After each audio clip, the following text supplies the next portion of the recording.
રાતના 12 વાગે પતિદેવનો birthday celebration કર્યો ને આવનાર પ્રસંગની મહેંદી મૂકી. જય શ્રી રામ, હું આપની પલ્લુ ને પલ્લુ જલ્લુના નવા વિડીયોની અંદર આપ બધાનું હાર્દિક સ્વાગત છે. પતિદેવનો બર્થડે હતો તો પતિદેવને રાતે 12 વાગે જ બર્થડે ગિફ્ટ આપીને એનો બર્થડે સેલિબ્રેશન કરી નાખ્યો.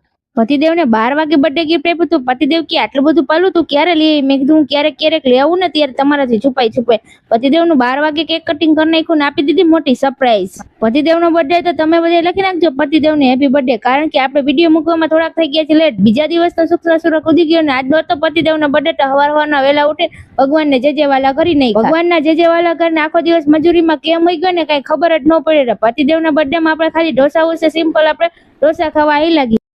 પતિદેવને સિમ્પલ ઢોસા ખાવા જવાનું થયું ને એટલે પતિદેવ તો કઈશ મારા અમુક બાઈજન ત્યાં ઝઘડો કરી નાખ્યો મોટા પાયે કે મારે ઢોસા નથી ખાવા. બાજીને પતિદેવ ચીઝ ચીલી ગાર્લિક બ્રેડ નો ઓર્ડર કરી નાખ્યો ને પતિદેવ મને ખાવાનું ચાલુ કરી દીધું ને બીજા દિવસ તો આપણો શુક્ર સૂરજ ઉગી ગયો. આપણા ઘરે ટૂંક જ સમયમાં નાનો એવો પ્રસંગ આવે ને એની તૈયારી કરતા હતા ને મને અને પતિદેવને રસ્તામાં જ લાગી ગઈ ભૂખ, એટલે આપણે ખાઈ નાખી પાણીપુરી ને પતિદેવે ખાઈ દીધી દહીંપુરી. તમારે જો આવનાર પ્રસંગનું લાઈવ જોવું હોય તો તમે બધા કોમેન્ટમાં કહી નાખજો એટલે આપણે કંઈક લાઈવની વ્યવસ્થા ગોઠ.